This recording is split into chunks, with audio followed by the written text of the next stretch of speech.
So when you were younger, like little boy, what did you want to do growing up? Little Tipton. Little Tipton. Baby Tipton. Just tall Tipton. What did I want to... Specifically. Well, I mean, yeah. When I was a little boy, what did I want to do?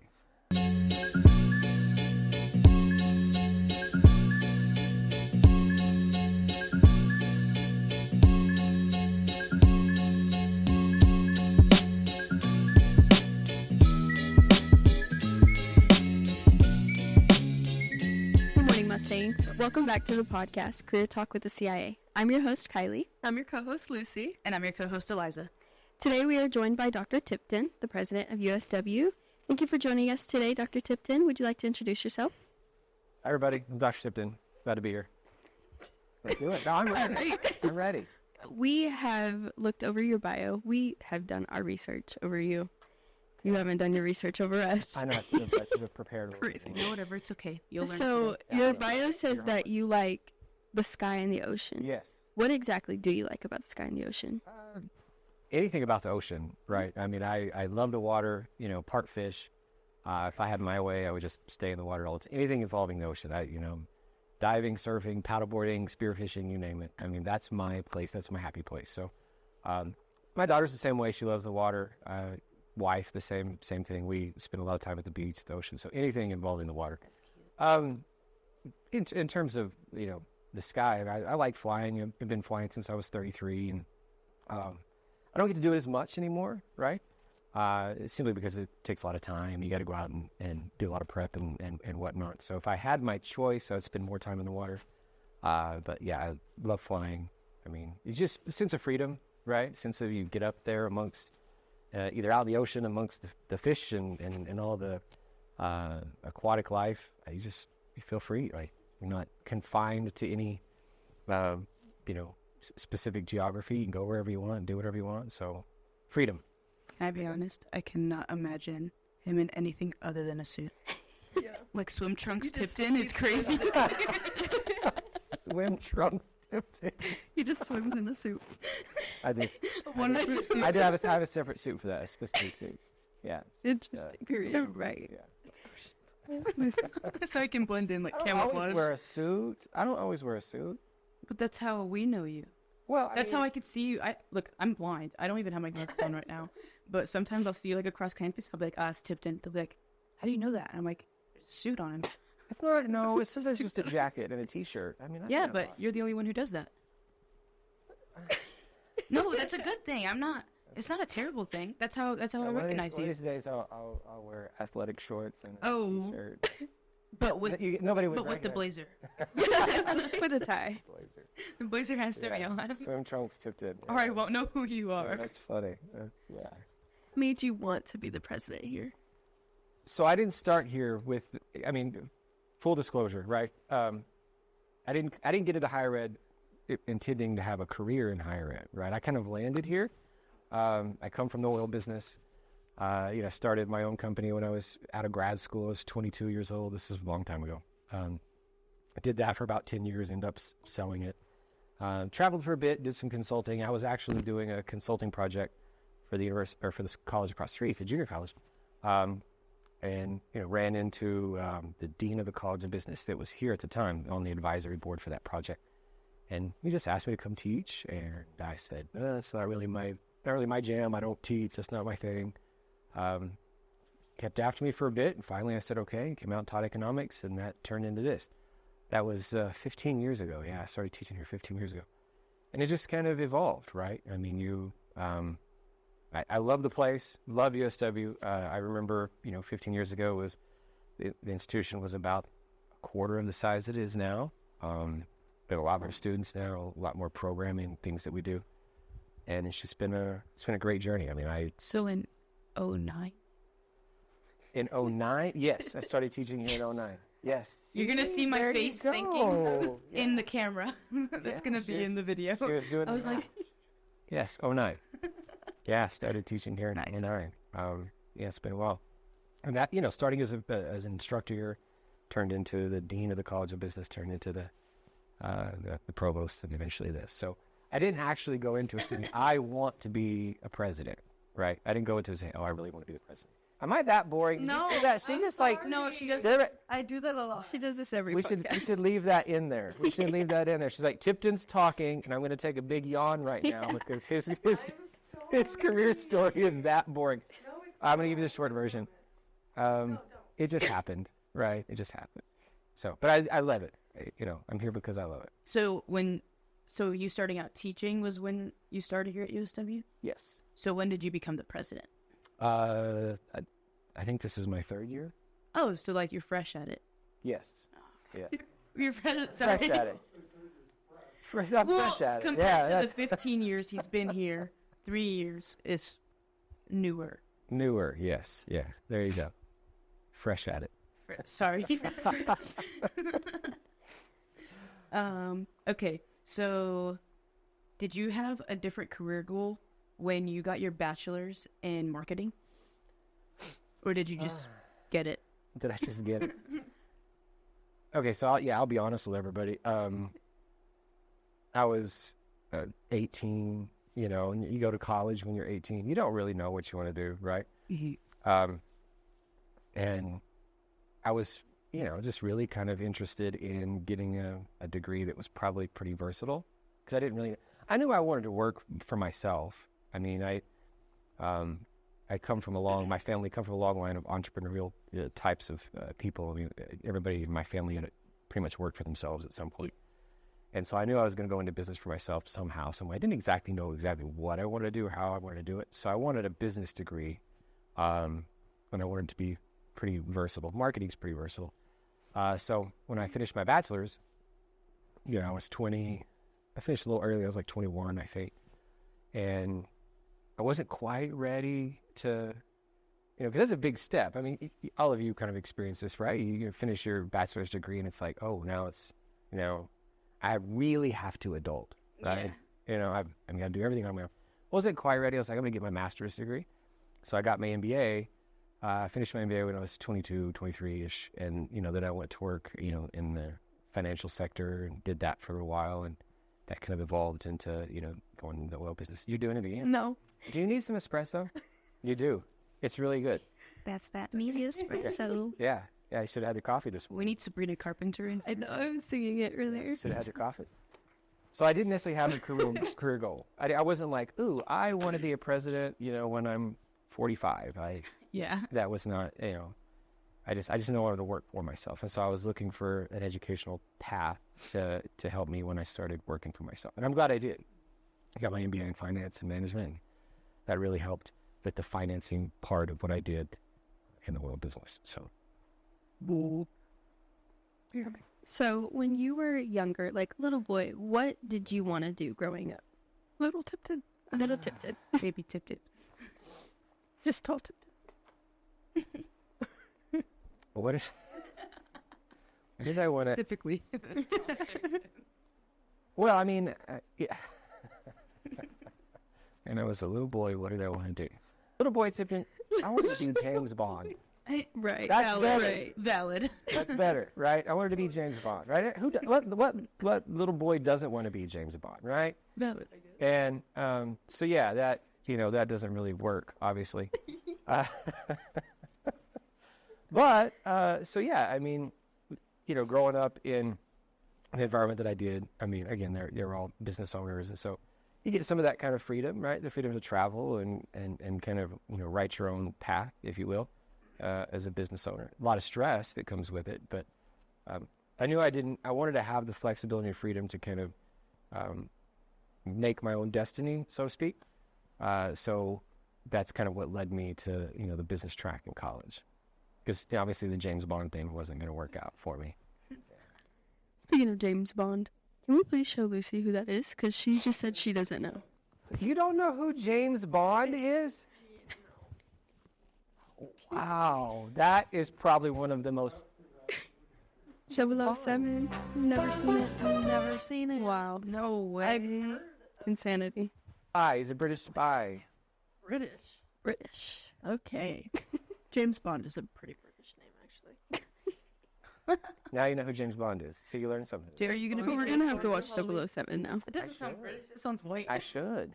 British is white. What is that? Of course, somebody's pulling up Agent 47. Who's doing that? What is that? Yeah, best video game of all time. Daniel Craig for sure. Yeah. I mean, he's yeah. Sean Connery was good back in the day. None of y'all know who that is. Who? I wasn't listening. Sorry. I spaced out for a second. Wow. Between the yawning and the spacing out. No, You know, I'm going to be Nothing wrong here. more No, it's engaging. because you started talking about something I didn't know, so I spaced out because I didn't know what you were talking about. So I just took myself out of the equation. This guy's in disbelief. All right. I'm so sorry. For Amanda, we need to have like a James Bond movie marathon. Okay. A movie marathon. Yes. Back to back to back. Can't believe you guys don't hear James Bond. I know who James. I know who Bond James is. Bond is. Can't believe you don't know. Now you do. I Same. probably yawned through the movie too. Oh well. Oh well. Okay, so what has been your favorite job here at USW? Well, I mean, my role, they're all different, right? I mean, I love teaching, and that's what really got me hooked. I mean, I love being in a classroom. I love interacting with students. I absolutely love teaching. And there will be a time probably when I'm no longer a university president, but I hope that I'll always have a role teaching, whether as an adjunct somewhere or here, or, I mean, because, nobody's a president forever, right? But I'll probably try to stay in the education space, teaching, even if it's occasionally a couple of classes a year somewhere, because I love doing it. It's a chance to share your experiences, what I learned as a business owner, what I've learned as an executive. I mean, it's just fun. So I love teaching. That's the most fun, right? That's okay. That's fine. Just go ahead and spread your COVID around. I'm just right here. Well, COVID was in 19. It's 2024. Okay, COVID 24. Did I cough too? No, that's fine. Just go ahead and just turn and spray it on me. That's fine. I'm coughing this way. She covered her mouth. I'm just giving you a hard time. I'm just trying not to do it in the mic. I'll just make sure when I sneeze your direction too. All this space. All that space to your left. Go that way. I'm sorry, but that's got to be edited out. That's me being just a terrible human being. Please take that out. In the bloopers. It's really fine. Huh? That's what I was trying to say. Oh boy, it's gonna be a long blooper reel. What was the question? Okay, so teaching is definitely the funnest. But there is something to be said. I love what I do. I absolutely love what I do now, because it's a chance to kind of shape what the institution looks like in the future. I'm a futurist. I'm an innovator type of person. I love change, and I love thinking about the future and what you can do new and different. I know it's okay. It really is okay. Let's try. No, it's fine. It's fine. It doesn't bother me at all. Sweating. Yeah, I'm just concerned about my health, but don't get it. It's really fine. I'm just kidding. No, but I love what I do now. I love what I do now because it gives me a chance to really shape what this institution looks like long into the future.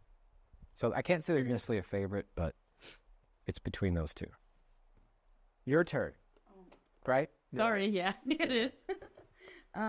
Okay, so outside of USW, your bio said that you've owned oil companies. Yeah. And also owned 2 restaurants. Couple of restaurants. Yeah, they were franchises. We owned the Quiznos here, the one that's on Joe Harvey. Built that one. Oh my gosh, you built it? You're the reason it exists? Yeah.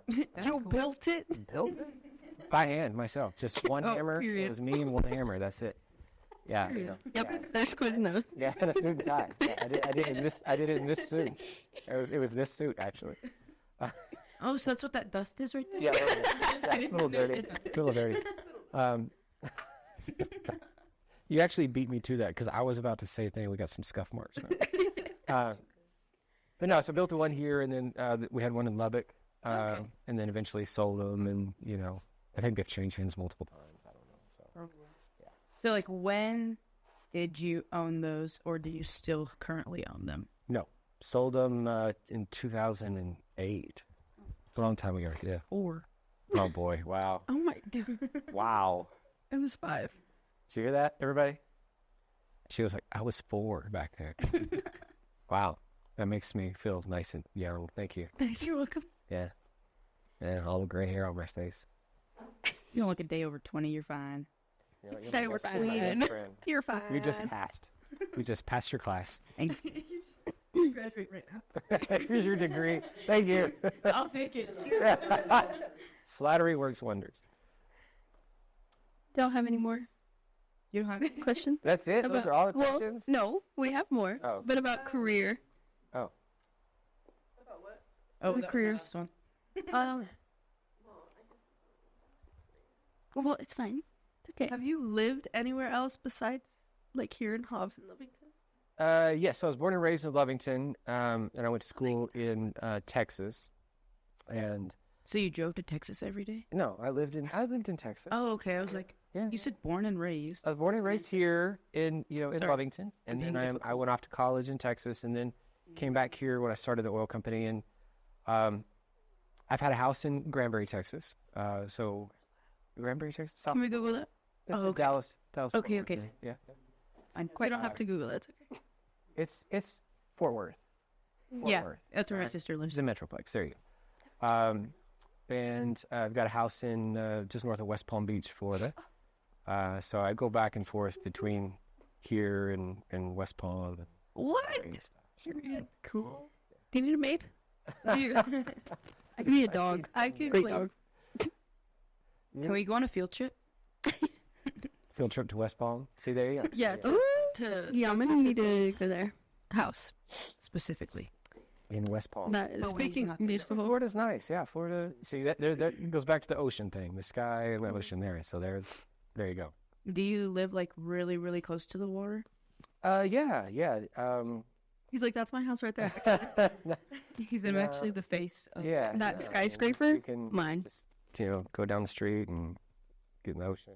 You just like stroll Oh. on over to the beach. Well, so first off, okay, so Florida, it's really hard to be in Florida. It's tough to be far from the ocean, right? Unless you live in Orlando. But it's along the Treasure Coast, and the ocean's usually just 5 minutes away from anywhere, or the lake, or the river, or whatever. So water's So close. yeah, there's always a body of water. Water's close. Yeah. Is that all of your questions for that one? Okay. So now we're gonna move on to our fun question. Oh, fun questions. All right. Mine's not that fun, but it's still interesting. Okay. So, what is the most beautiful place you've traveled to? Oh, wow.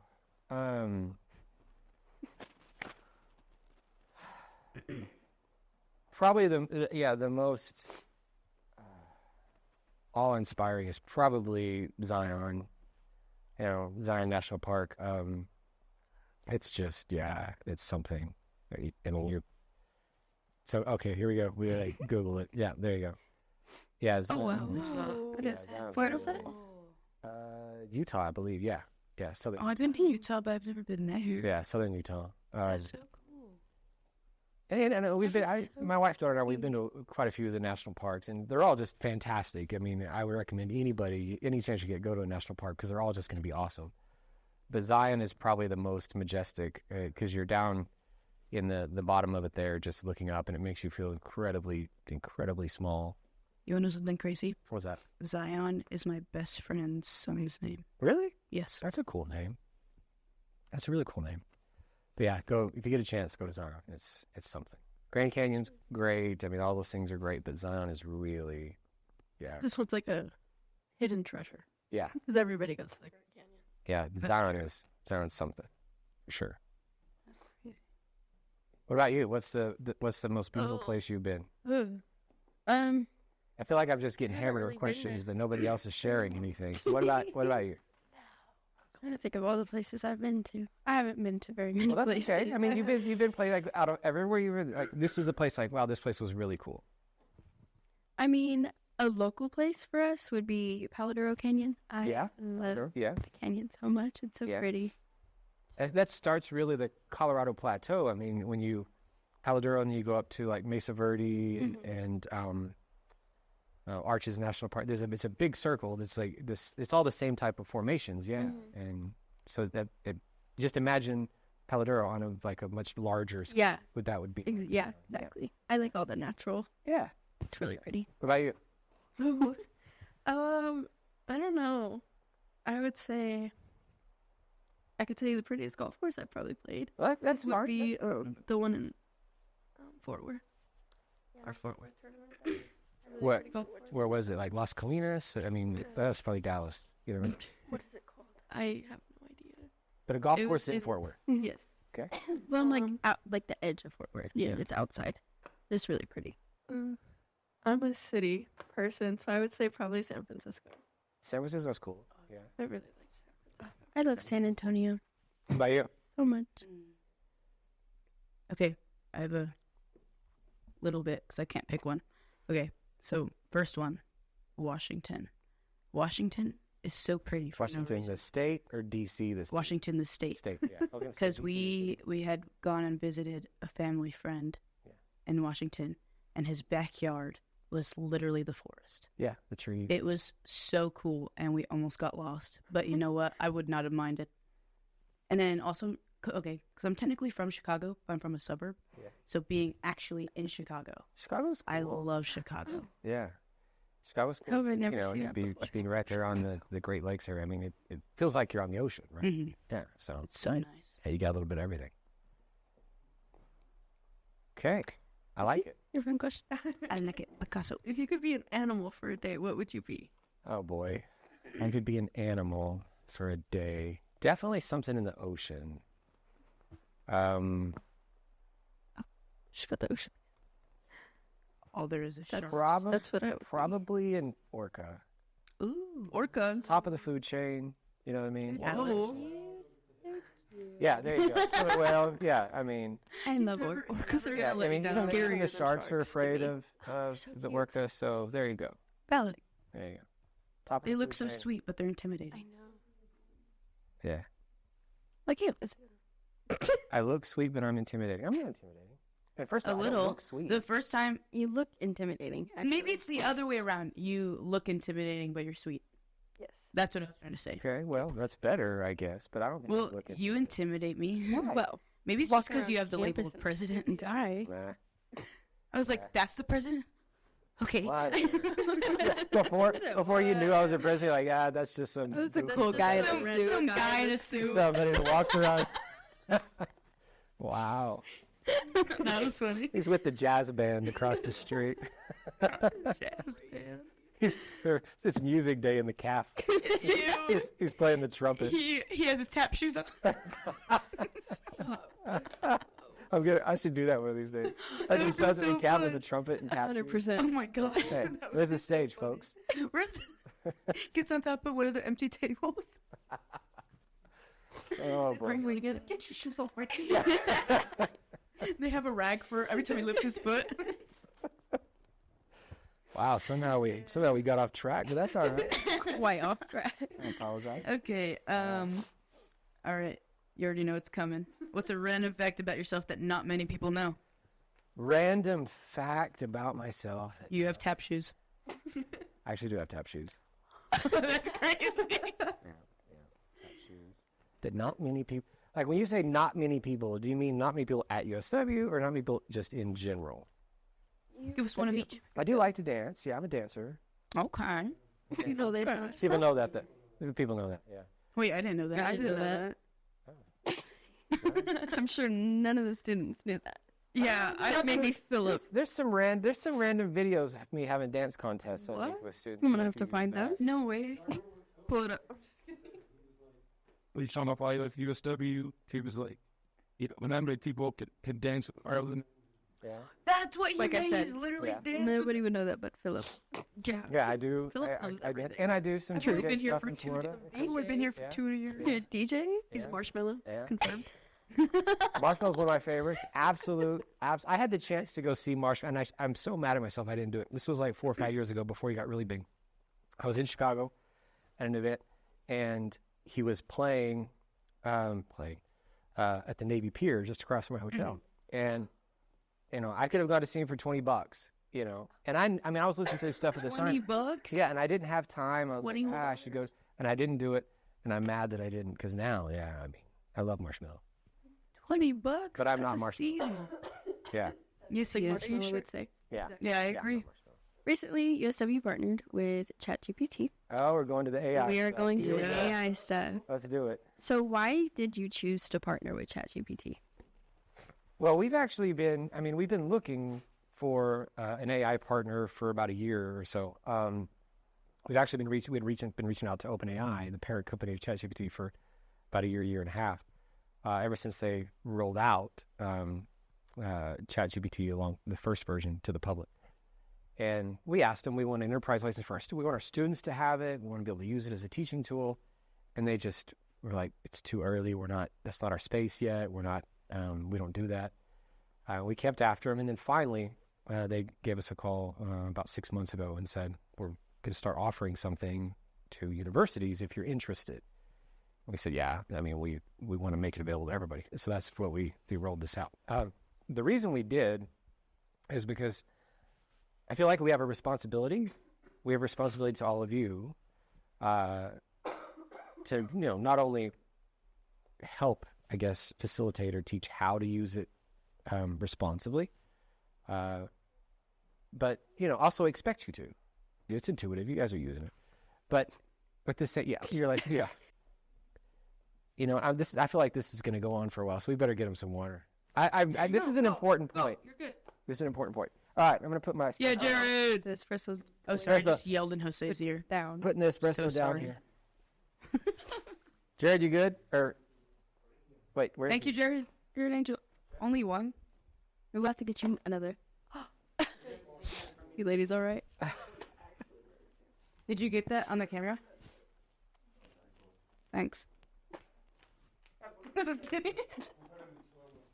Yeah, That would be pretty just a fire. random water bottle flying in.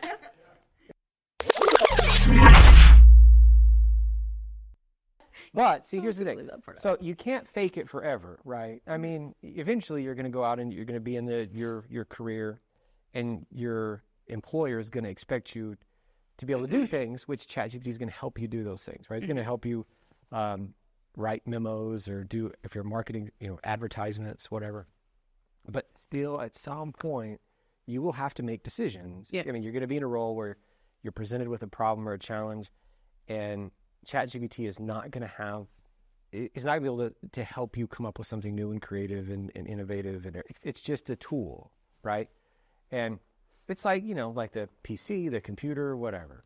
You still have to know what you're doing. Yeah. So, I was in a meeting in DC a couple of weeks ago, a room full of presidents, and we asked how many of you presidents at your campus have banned AI, ChatGPT, or whatever, from being used. It's been blocked on campus. Your faculty can't use it. Your students get penalized or whatever. They can't use it. And half of the room raised their hand. They said, "No, we're not going to do it." That's crazy. We collaborated with them. Yeah, and it's like, why, put your head in the sand and pretend like this doesn't exist. It's going to exist. And so we took the stance that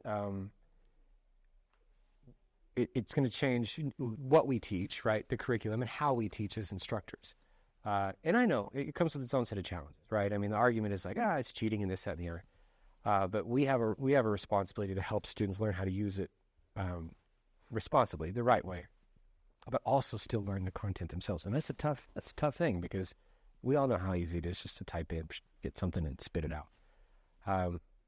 So I do think, it is the future. With using it responsibly, how do we do that?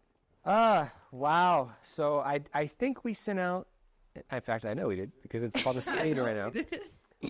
We sent out a diagram that was, modified or adapted from another source. And it gives kind of a guideline of what is considered okay and what's not. All of you have classes that have discussion questions, right? Mm-hmm. You take a discussion question and you throw it in ChatGPT and say, answer this. It comes back and you just copy and paste it. That's not helping you any. Yeah. And now you might get some points and you might, be able to move on to the next thing. But at some point, that's really going to come back to hurt you later on, because you're really not having this kind of experience, right? Yeah. So let's say, here's an example. Let's say, I'm not trying to be rude to the audience and turn this way, but I'm talking to this group right now. So let's say that you asked me to do this podcast, right? And I said, yeah, sure, count me in. And instead of showing up to have this conversation with you, there was just the computer, the AI here, and you just asked it questions and it just spit back, because I have my own ChatGPT profile that I've kind of trained myself, right? And it starts to, it talks like me and sounds like me because I use it too. That's crazy. And It's kind of creepy. it does. It sounds a lot like me. It's because I've used it for so long that it starts to, keeps your history. So it starts to write things like I would write things, right? But so instead of asking me, we just opened up the laptop and you just asked it questions and it just spit back stuff. Would you feel like you're getting the same experience, right? Yeah. Do you feel like, wow, I really learned something from this? You're like, no, I just spit back what, or you just got emails from me, okay? The same is supposed to happen like in your discussion questions or your assignments that you work through. It's perfectly fine to get help. I'm an advocate for always getting help. There's a reason why years ago we stopped doing the typical just rote memorization tests like you're used to taking. We don't do that anymore. You probably noticed that. You don't just have just a whole bunch of tests, right? You have written assignments and exercises and stuff. And the reason we do that is because just memorizing random information doesn't really help you. We know that the best learning happens like this. One-on-one, when you can sit down with somebody and you can actually have an experience with them. The discussions are supposed to be like that. Your assignments are supposed to be like that. So just asking a question to the AI and just spitting back, and you're not sharing your experience and you're not getting somebody else's experience. So that's not really acceptable. So what we kind of sent out is a guide somewhere in between that and writing everything just yourself and spending hours and hours and hours trying to get the formatting and the grammar and the syntax right. If somewhere in between those two things is acceptable, you should totally use a tool to get help. You should say, you start writing and then, pitch it into OpenAI and say, help me make this better. What should I change? And get more ideas, because that also helps your learning. I'm an avid reader. I love reading. I mean, I read books after book after every year, just a stack of books. I just like reading. I don't really like books. I use my Kindle, but the more you do those things, the more you learn, right? And so I guess I would say, if I were to boil it down to what's acceptable, is find that blend between your own thoughts and ideas and get them on paper, and then use the AI as a tool to help you make it better. Because that's how you get better. And always be thinking about, is this helping me? Is it helping you? If you're using the tool in a way that doesn't help you get better, it's not doing what it's supposed to be doing. Yeah. I mean, all of you're athletes, right? You go out and you practice, right? If there was a tool that you could put out on the golf course or out on the field that would hit the ball for you or kick the ball around for you, whatever, and you just sat on the sidelines and it went and did it for you, do you feel like you're getting any better as an athlete? No. But if there are tools that you use all the time, simulators and you go out and practice with different exercises and you run drills and everything else, those are things that are designed to help you get better. That's really what AI should be doing. It should be helping you get better in your writing, your learning, everything else. So use it as a tool the right way. Because otherwise, you're just shortchanging yourself. I mean, I remember, I'm just going to keep going here for a bit. I remember, years ago. Brian, were you here? Or, sorry, you're not supposed to be here. Never mind.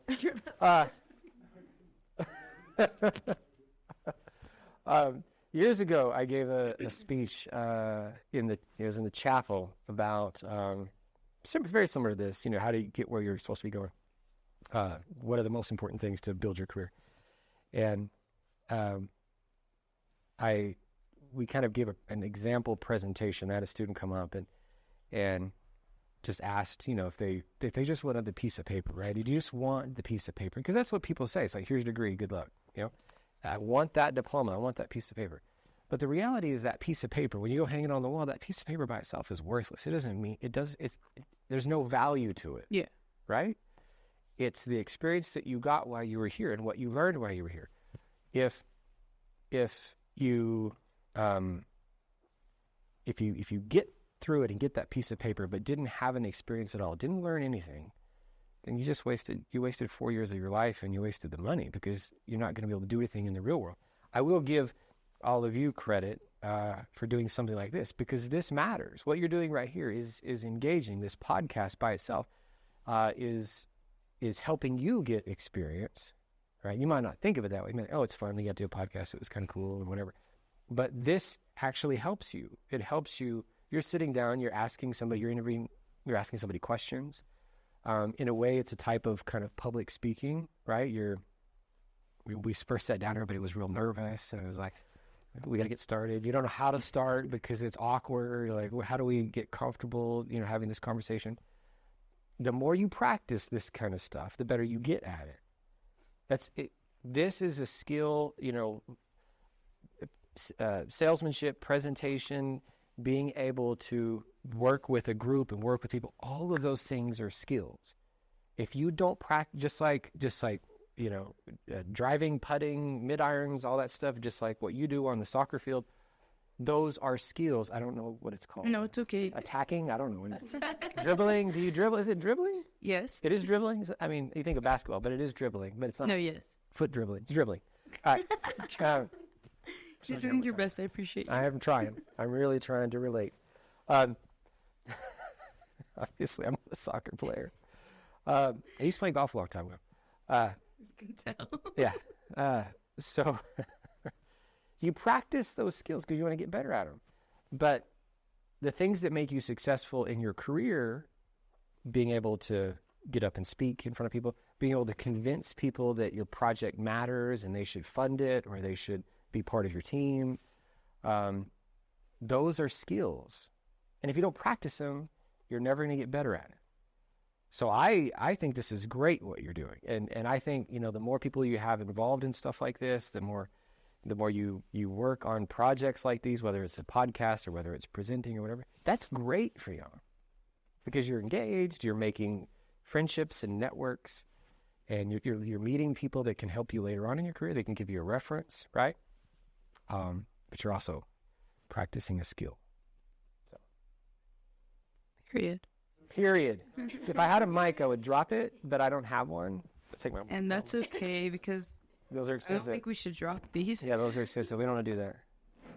All right, Dr. Tubby, can you walk them through how to do an assignment using AI, with how to do an assignment? Yeah, walk them through, give an example of Okay, well, it depends on what the assignment is, but yeah, if I were to. And I feel free to. We got ChatGPT right here. So Right.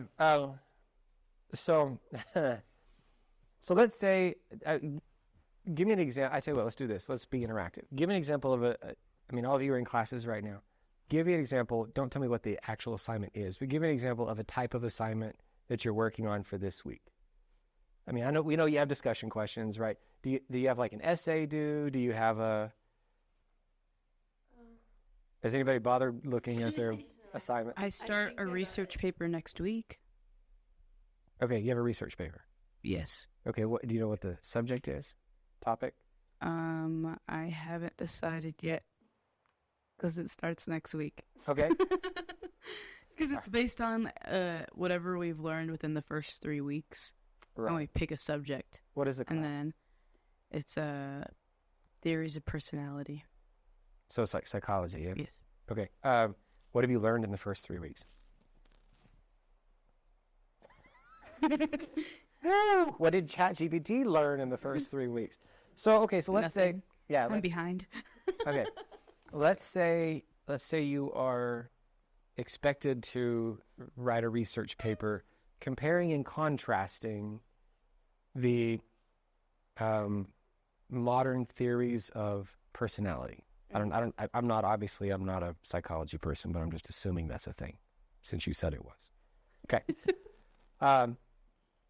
So if you break that down, first off, what do they mean by compare and contrast? So you could ask ChatGPT, what is the best way to write a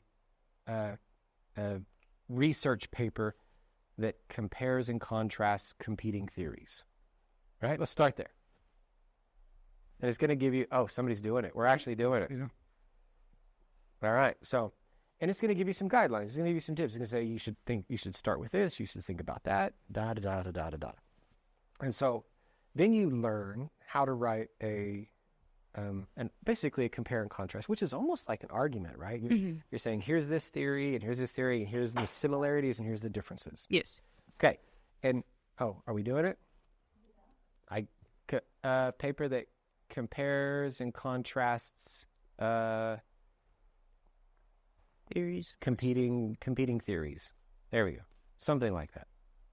A lot of different ways to and it's going to, give you kind of like some ideas of how to do that.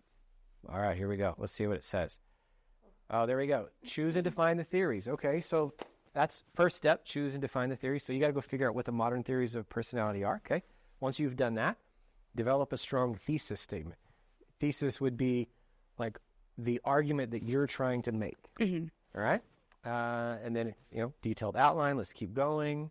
Oh, that it even gives you an outline. They should have an intro, the body of the narrative, organized by themes, and then finally come up with a conclusion, conduct a critical analysis, use evidence to support your comparison. So it basically tells you step by step what to do. Then what I would do is, save that, then go with the first one, item number 1. Let's scroll back up a little bit here. There you go. Item number 1. Up, keep going. 1. Keep going all the way up. There you go. Choose and define the theories. Okay, so you're talking about theories of personality, so ask it, what are the modern theories of personality, right? I don't know what are the modern psychology personality theories? I don't know. Cognitive behavioral therapy. There you go. So, yeah, the counselor is going to tell us. But is this for his class? No, I think I don't it's teach with... anymore. Oh, okay. All right. Wait, you used to teach? You could have been my teacher? I could have been. He wasn't your teacher? I don't hate my teacher. Rochelle, I really like you. I was your sister. I was Lucy's older sister. Rochelle's my coach's wife. I love Rochelle. So, and then just go item 1, 2, 3, 4, and then get some help. And so this is basically done like a lot of the research for you. Now, just because it's telling you this doesn't necessarily mean it's always right, okay? So when you start asking questions like this, like what are the modern theories of personality in psychology, something like that, and it spits it out to you, and tells you what they are, then you know what you're going to start writing about. But you need to go confirm that yourself, right? Go do your own research, look in your textbook, go to the library, make sure the information you're getting from AI is accurate, and then just follow those steps. Just keep doing that, because what we're doing here saves you a lot of time. Back in the day when I was in school, I had to go to the library, I had to use the card catalog, and I had to go find. Yeah, I know, right? I when I was in my, working on my MBA, I had to go pull out the card catalog and go find the book myself. So this saves you a lot of time, but you learn something in the process. You would actually know what the modern theories of personality are. Psychology student. You can now put the podcast reference in your paper. I can what? You can put There the you go. podcast as a reference in your The paper. big 5-factor model. It looks like it's still thinking. Trait Can I be theory, honest? biological, I'm behind in that class. social cognitive I would know if it theories, was cut. humanistic theories. Wow, there's a lot of stuff happening there. It's Still going. It's still going. Can I be honest? I can't read anything that's saying, but I just know it's a lot. There's a lot happening there. Self-determination theory. Wow. See? Gives you a lot of information, and then you can go summarize it. There you go. You're halfway to having your research paper written. I see you. Are we running out of time? We've been talking for a long time. Are we okay on time? You have a soccer game today. Yes, I do. Are you gonna go? Yeah, well, yeah, it's right outside my office. I always go out back and watch. He's always standing on the little Yeah. patio thing. He has. Yeah, Standing like this back there. I don't stand like that. I'm going to today. I need like a little bistro table back there. So I need like a high top table. Let's see. I need that. I'm gonna get one of those.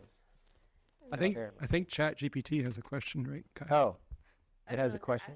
Yeah. Okay, so We have another co-host, ChatGPT. ChatGPT has that's me. She It only has pops the in every little- once in a while. You're gonna ask ChatGPT a question. We are going to ask it a question. ChatGPT 's gonna Or ask it's you a going to ask you a question on the little voice mode Yeah. thingy. ChatGPT's gonna ask me a question. This is kind of scary. Okay. This is your partner a question. This is your partner. All right. Do y'all have a question that it could ask? Or something for it to ask him? Oh boy. Just say, could you ask our university president a question? Say, hi, ChatGPT, can you ask Dr. Tipton a question? Oh, is it working? I don't know Yeah. if it's working. Oh, Yeah, okay. there you go, there you go. Could you ask our Dr. Tipton a question? Our Dr. Tipton.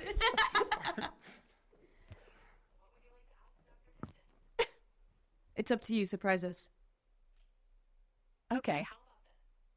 Dr. Tipton, what are the best ways to maintain a healthy lifestyle? How does that Sounds pretty Best valid. ways to maintain a healthy lifestyle. I'm probably the worst person to ask that. Okay. You're not healthy? See, Well, I'm thinking about holistically. I mean, I work out and all that stuff. Healthy lifestyle. Oh, I just heard the couch. I'm not gonna go with like the typical thing. Oh, eat right, work out, everything. I would say rule number one. I would say to anybody is, you got to find your happy place. And we started out the podcast with like my happy place is the water, right, the ocean. You got to find whatever it is that just gets you to your place where everything else kind of melts away, and this is life's a lot, right? I mean all of you go through it. I mean you're college students and thinking about career planning and life transition, all that stuff. It only gets more stressful. Sorry. I mean, these are the good times, right? These are good times. You get to play, go to class. I'm stressed. Yeah, the most stress you have right now is like, oh man, I've got a soccer game. I got to be out there in 30 minutes, or coach is gonna be mad at me, type of deal, right? And I got actually do. Then I got to That was research. actually a realistic statement. Yeah, I got a research paper to write. But later on, you deal with things like your career, and whether you get the promotion or not, and paying bills and family and just life. So it only gets more stressful. So if you want to maintain the kind of, I guess the healthiest thing you can do for yourself is find a place that things just kind of melt away and you get a chance to decompress and all the stress kind of gets blocked for a bit. And for me, it's being on the water, right? And everybody's going to be different. So for some people it might be like, oh, I like to be in the mountains, or for some people it might be, I want to go hit the golf course, whatever. And make sure you always, find the time to do that. I mean, because it's real easy to just say, I can't today, I don't have the time. Yeah, make time, because otherwise you'll end up getting burnt out and, you'll end up not being where you want to be. So there you go, ChatGPT. You're so wholesome. Wholesome. That was cute. No. Wholesome. What makes you weird about I don't know. That's like, Every time I try to give him a compliment, he's like, what? well, I mean, people don't, I've never been called wholesome before. That's Well, that was like such like a genuine answer. Was Like it? it wasn't like a cliche answer. It was like And I asked a question. it was very we nice. got another question. You're going to ask me a question. Yes. Oh, Go and yeah. okay. Yeah. Okay. When you decided to partner with ChatGPT, did you just think of that on your own, or did you talk to like the teachers and ask them, or did they have concerns about maybe cheating or something like that? Surprisingly, we have I shouldn't say surprisingly, because I'm not surprised at our faculty here. We've got an incredibly forward-thinking set of instructors and faculty here at USW. Higher education by itself, when you think of colleges and higher ed, is incredibly slow to change and adapt. I remember years ago when we started trying to come up with the idea of embedding your books in your classes for you, so you wouldn't have, many of you might not even know, but at most schools, a lot of other places, you still got to go buy your textbooks, right? Yeah. and they have bookstores and they charge you $100 a book, and they just can't get past that model that, you know, we should do something different. And when we started talking about doing that 10 years ago, we didn't have much pushback then. I mean, our faculty were open to the idea of, okay, this is better for our students. And so here at USW, being, I think, the size that we are, we're, you know, small, very intimate. Everybody kind of, you know who your instructor is. You can go see them anytime. They know you, you know them.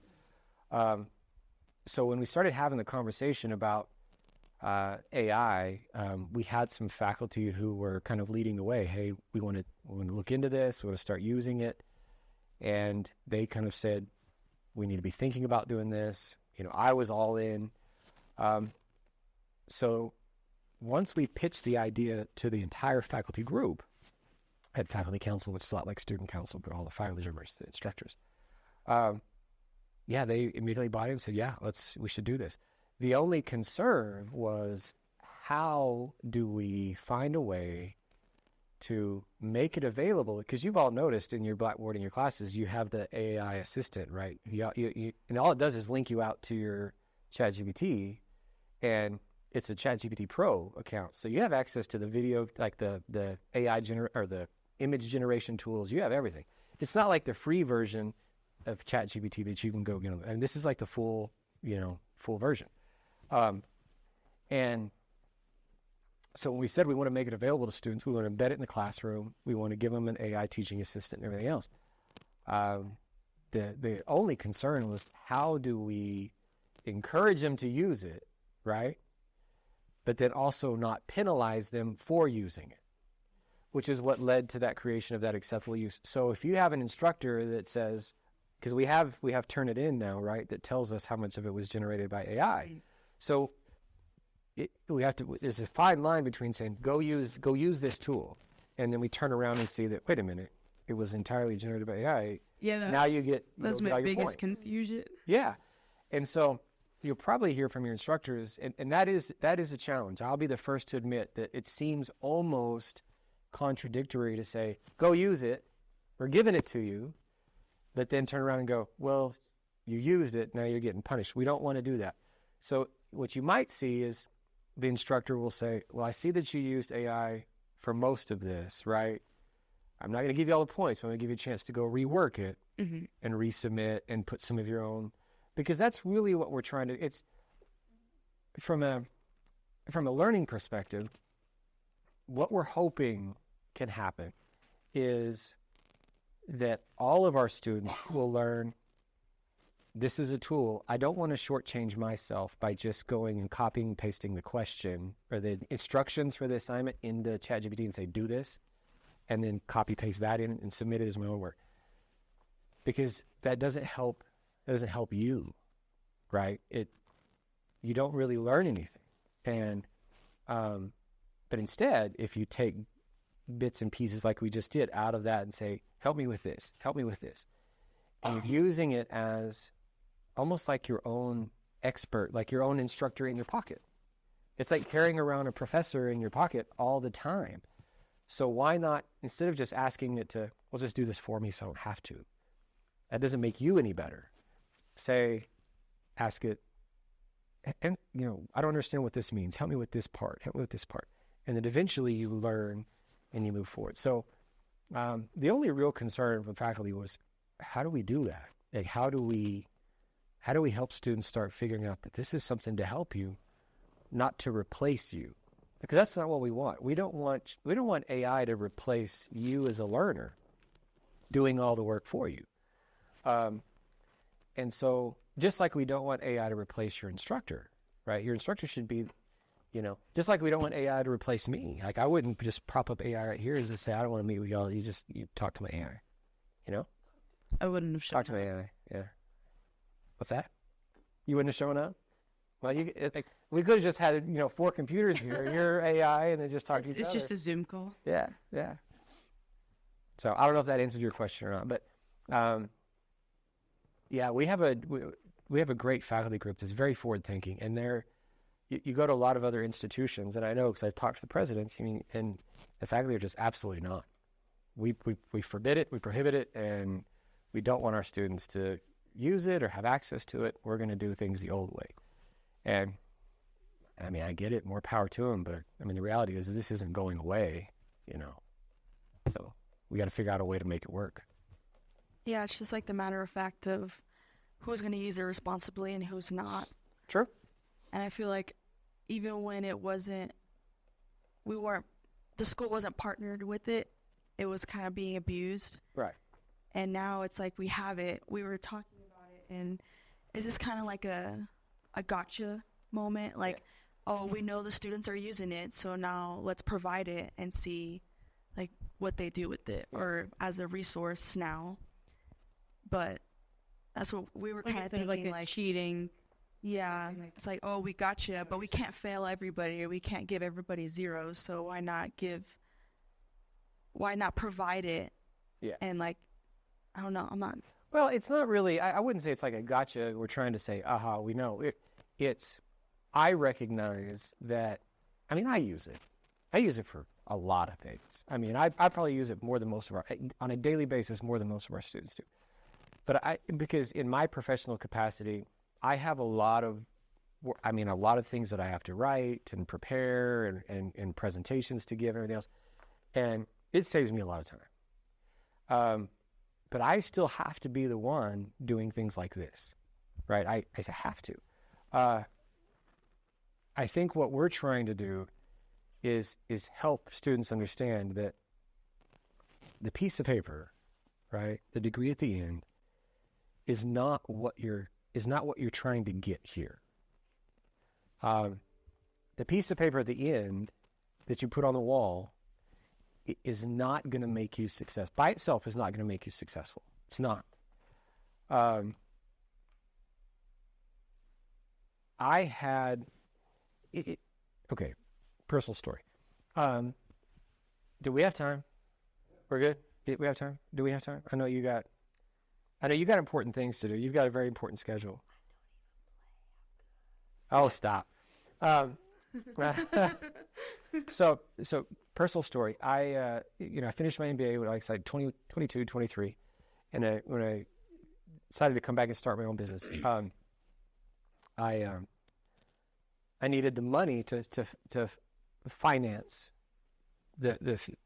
starting my own business, right? Yeah. I'd saved up a little money. I'd saved up about $15,000 because I worked when I was in college. Saved up about $15,000, and to start my own business, to buy, it was an oil business, to buy this first group of oil wells that I was going to buy to start my company. It was $105,000.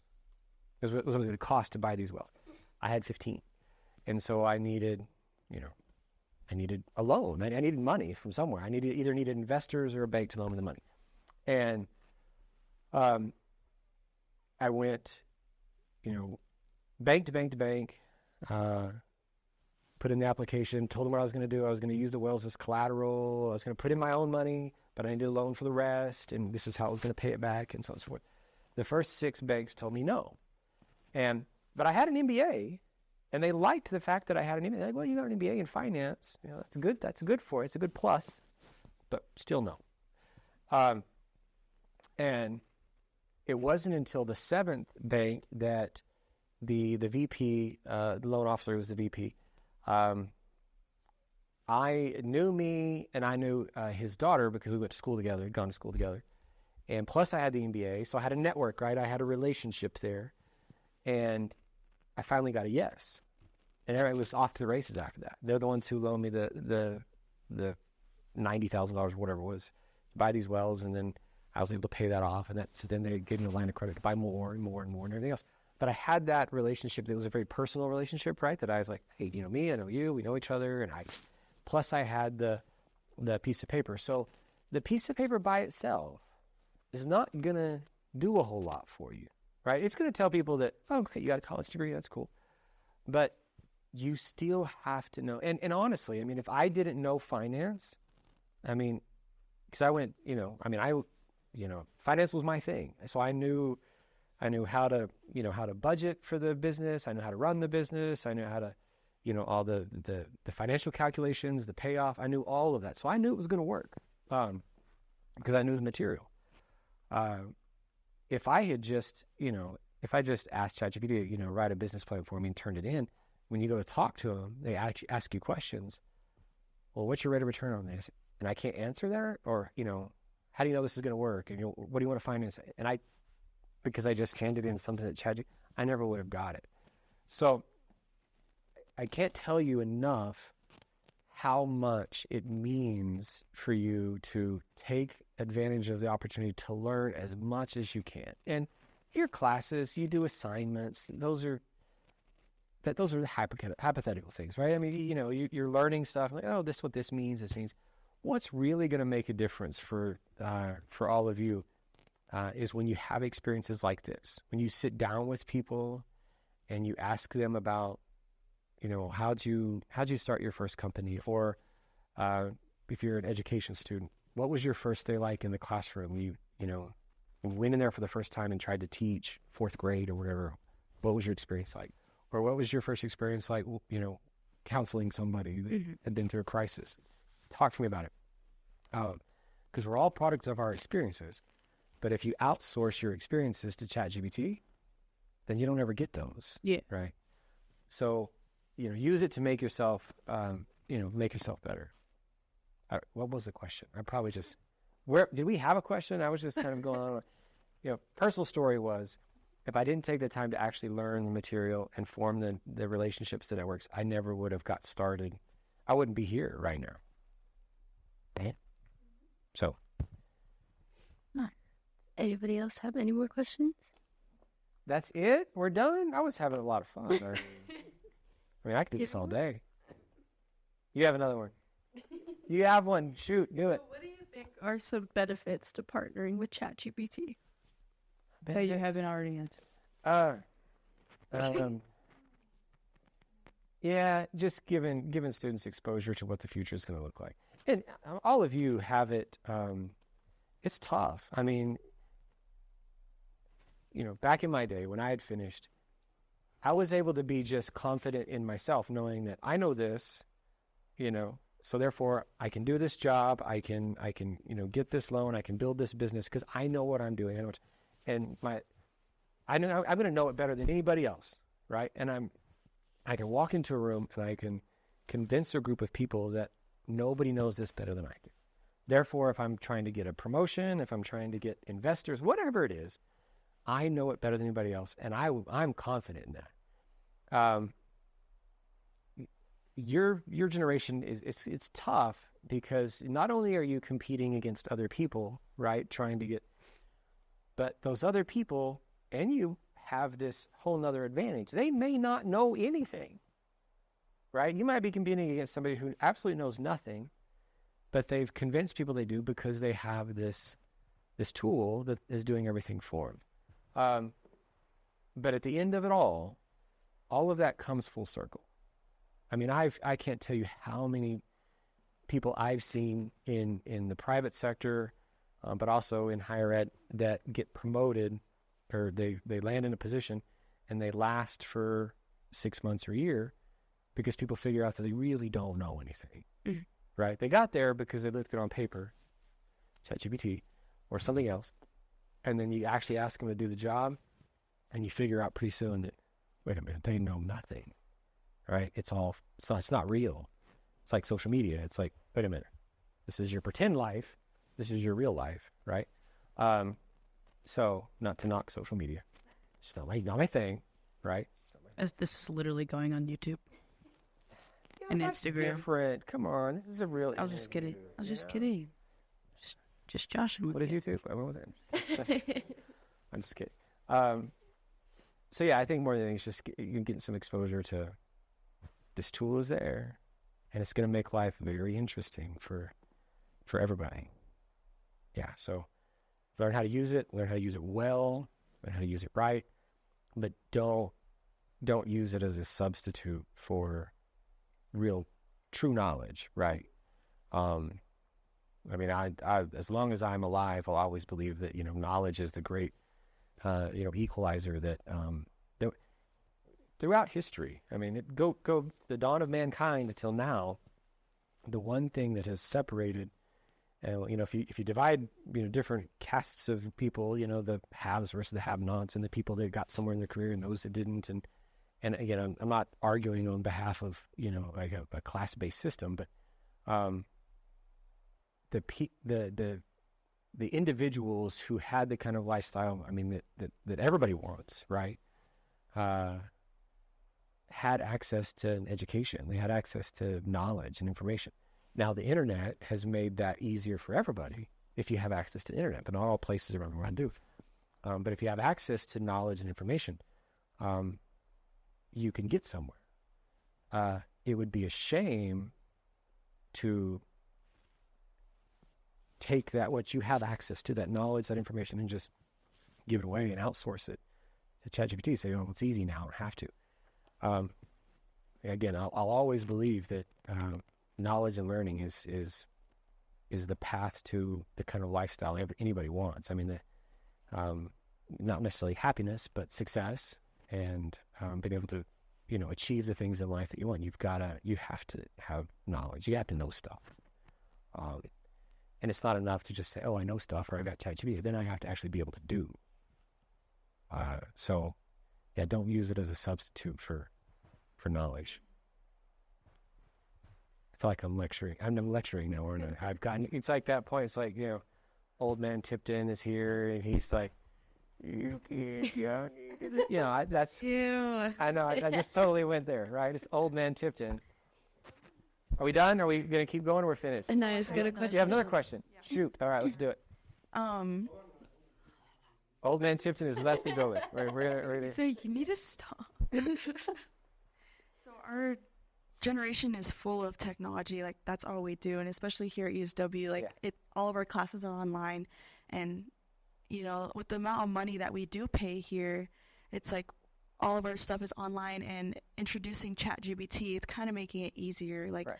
I would think the more money we pay, the harder the classes are and stuff.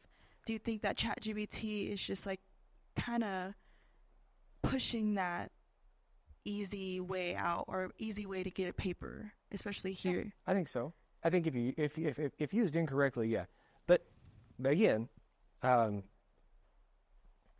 this question comes up a lot. Again, with presidents and everything, we're talking about the value of a formal education. Is what really is it worth it? Is the question you're asking. Mm-hmm. And I think that universities, higher ed in general, from this point in time forward, are going to have to make a stronger case for how they make it worth it, right? And here's what I mean by that. It doesn't matter if you go to USW or if you go to Harvard or anywhere else. The content, when I say the content, the actual material that you're learning is the same. You can take a business class, a management class at USW, take a management class at Harvard, same textbook, same material, same theories. You take a psychology class here, psychology class at Yale. You're still gonna be learning about those same person. It's the material itself, the knowledge itself, the information itself is the same. So the question really becomes, how does one place help you connect it together better than the other place? That's really what it comes down to. It comes down to the experience that you have. I'm learning this material, and it's the same thing, at class at USW, class here. It's the same content, same essays, same tests, same stuff. So the question becomes, how does one place help you learn it better, connect it, and not just learn it and memorize it, but actually connect it to something real? That's really what it comes down to. Now, that goes both ways. That's comes from the student, but also comes from a faculty member. I do, again, I'll continue to say this. I think there is something to be said for, is it too easy for students now just to have an answer? Yeah. But it's not just too easy for students to have an answer. It's easy for everybody to have an answer, right? It's easy for, if I have an employee and I say, I need you to do this, whatever, and they come back the next hour and say, here it is. Great, right? Because I got the output that I wanted. I mean, I needed this document. I needed this, essay. I needed this evaluation. It's done.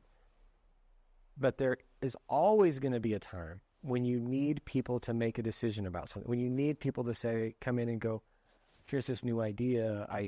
Nobody else is doing this, and only people that have the true knowledge can do that. So what I think is going to happen in the future is you're going to have a whole lot of people out there with the piece of paper. And you already have people with a piece of paper, but you're going to have a lot of people with a piece of paper.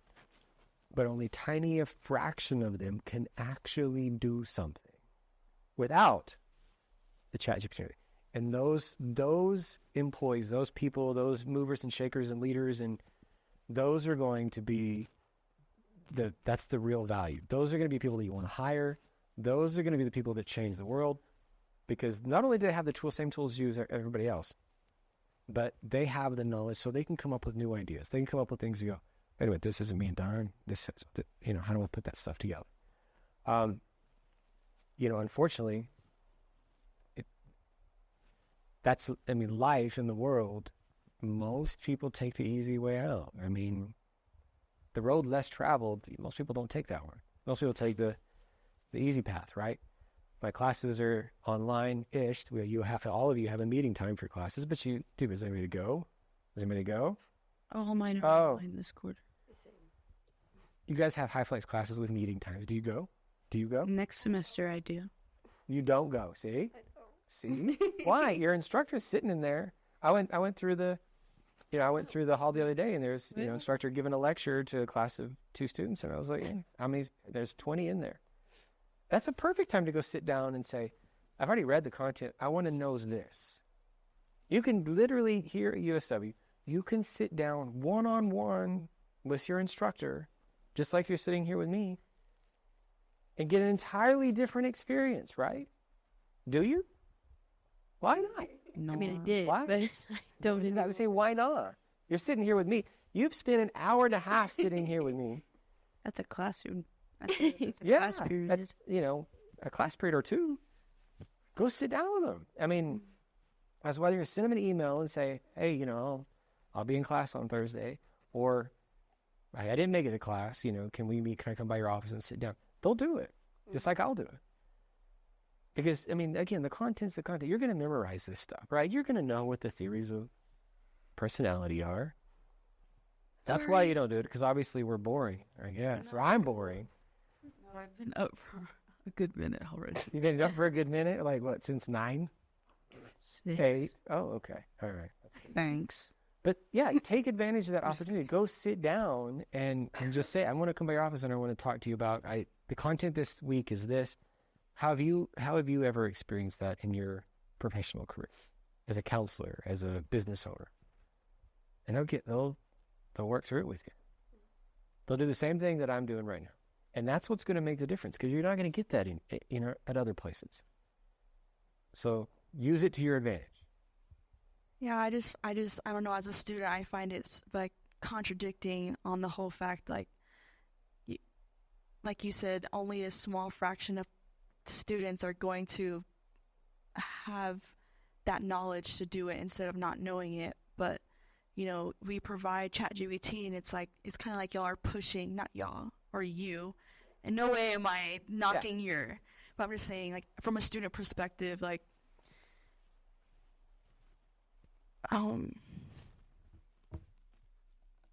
I hear the argument. I get what you're saying. Yeah, It's like, why would you provide this if you know it's going to make it so much easier? yes. And an example I give is, imagine being that math teacher years ago when the first calculator was introduced. I mean, They probably felt the same. yeah. I remember when the person. Oh, here we go. I can't want to say this. I was in school when the PC, the personal computer, came out. Yeah, right. And everybody was like, "Oh, that nobody is going to want that," or "Oh, we can't give them that because that does a lot of the work for him. It does the thinking for him." The reality with AI is, it's not going away, right? And it doesn't matter if you choose not to teach to it or give students access to it, they still have access to it. right? You can't take access away to it. It's like saying, the internet gives them access to too much information. Take the internet away. Can't do it. Yeah. But you're right in the sense that if knowledge is what matters and everybody has the knowledge in the palm of their hand, what's going to separate one person from another? And it's going to be that person that can use the knowledge in the palm of their hand, or they also have it, know it themselves. And